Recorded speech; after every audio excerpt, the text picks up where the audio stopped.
थल सेना प्रमुख मनोज मुकुंद नरवणे ने उस वक्त लद्दाख का दौरा किया है जब पैंगोंग लेक इलाके में कई दिनों से भारत और चीन के सैनिक एक दूसरे के आमने सामने खड़े हैं। सीनियर फील्ड कमांडर ने थल सेना प्रमुख को लाइन ऑफ एक्चुअल कंट्रोल की मौजूदा स्थिति के बारे में जानकारी दी। वहीं आर्मी चीफ ने चीन से चल रहे तनाव के बीच भारतीय सेना की तैयारियों का जायजा लिया। बातचीत के बावजूद चीन लगातार भारतीय सीमा में घुसपैठी की कोशिश कर रहा है और ऐसे में लद्दाख में थल सेना प्रमुख की मौजूदगी साफ इशारा करती है कि ड्रैगन की हर चाल का जवाब देने के लिए भारत ने पुख्ता तैयारी की है।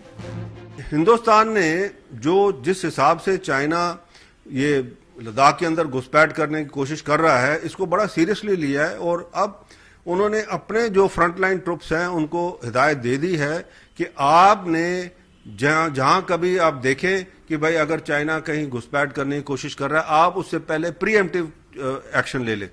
इस बीच भारत ने लद्दाख में पैंगोंग इलाके में नॉर्थ फिंगर 4 को फिर अपने कब्जे में ले लिया है।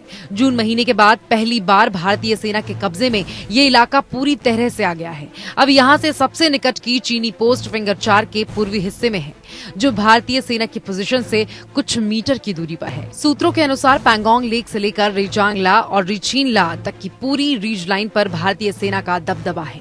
रिछीनला से लेकर गुरुंग हिल और मगर हिल पर भारतीय जवान पूरी मुस्तैदी से डटे हुए हैं। वहीं चीन को सबसे ज्यादा परेशानी रिछीनला पर भारत की मौजूदगी से है, क्योंकि वहां से उनका पूरा स्पांगूर और गैरीसैन निगरानी में आ चुका है।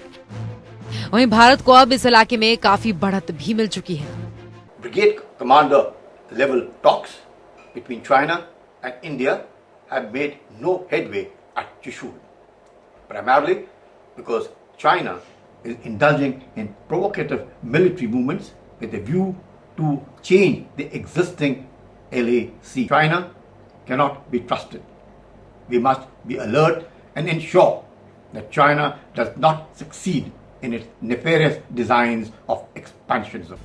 इस बीच तनाव को कम करने के लिए भारत और चीन के बीच बातचीत का दौर भी लगातार जारी है, लेकिन ब्रिगेडियर स्तर की बैठक में अभी तक कोई ठोस नतीजा नहीं निकल पाया है। लद्दाख में भारत ने काला टॉप हिल पर पूरी तरह से कंट्रोल कर लिया है और यही कारण है कि चीन इस वक्त सख्ते में है। ऊंची पहाड़ी पर कब्जा होने के कारण भारत की स्थिति मजबूत हो गई है। अगर हालात बिगड़ते हैं तो हिंदुस्तान को इसका फायदा मिलेगा। यही कारण है कि बातचीत के टेबल पर भी भारत अब सख्त रवैया अपनाया हुआ है और अपनी बात पर अड़ा हुआ है। Bureau report.